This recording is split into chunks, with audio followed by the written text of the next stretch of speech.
Breaking news చూస్తున్న జగదీప్ ధన్ఖడ్ రాజీనామాతో ఉపరాష్ట్రపతి ఎన్నిక అనివార్యమైంది. ఈ నేపథ్యంలో ఎన్నికకు కేంద్ర ఎన్నికల సంఘం కసరత్తు చేస్తుంది.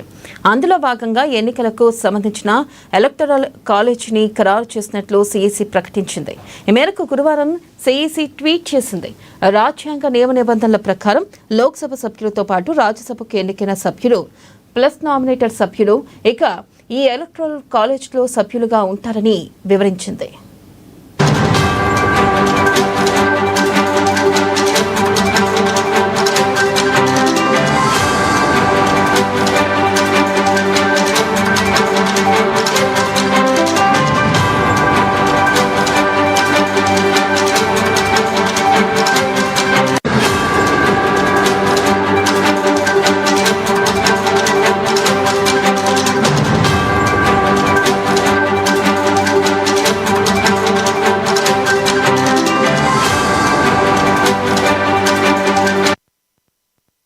ఇక మరోవైపు ఇప్పటికే ఈ ఎన్నికకు సంబంధించి రిటర్నింగ్ అధికారిగా రాజ్యసభ సెక్రటరీ జనరల్ పిసి మోదీని మరో 2 ఉన్నతాధికారులను అదనపు రిటర్నింగ్ అధికారులుగా సిఈసి నియమించింది.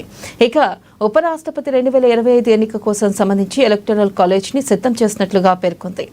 అయితే ఈ ఎన్నికకు నోటిఫికేషన్ తేదీ వెలువడిన వెంటనే ఎలక్టరల్ కాలేజీ జాబితా అందుబాటులో ఉంటుందని ప్రకటించింది.